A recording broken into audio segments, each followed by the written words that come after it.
حضرت موسیٰ علیہ السلام کے دور میں ایک دفعہ قحط پڑ گیا۔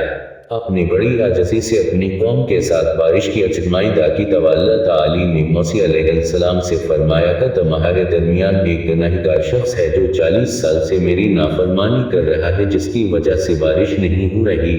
موسیٰ علیہ السلام نے قوم سے فرمایا کہ ایک گنہگار کی وجہ سے اللہ رب العزت بارش نہیں برسا رہے، وہ گنہگار ہم میں سے نکل جائے۔ اس گنہگار شخص جو مجمع میں موجود تھا نے اپنا چہرہ چادر سے چھپایا اور اللہ سے بولا، اے میرے رب، تو کتنا کریم ہے کہ میں 40 سال تک تیری نافرمانی کرتا رہا اور تو مجھے مہلت دیتا رہا۔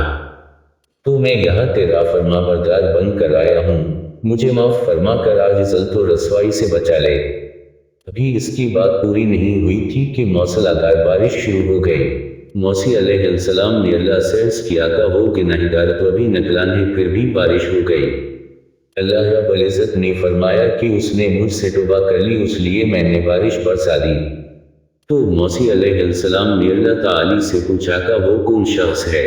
اللہ تعالی نے فرمایا کہ جب وہ گنہگار تھا تب ہم نے اس کا پردہ رکھا، اس وقت رسوا نہیں کہ آج وہ میری نافرمانی کرتا رہا، اور آج جبکہ وہ میرا مطیع اور فرما بردار بن چکا ہے تو اسے کسے شرمندہ اور رسوا کروں۔ ذرا غور کیجئے ہمارا پروردگار کتنا مہربان ہے، بس دیر صرف صدق دل سے توبہ کرنے کی ہے۔ حوالہ 1 قصص الانبیاء 6۔ حوالہ 2 اس واقعے کو امام قرطبی نے اپنی تفسیر میں کب بہوار سے نقل کیا ہے۔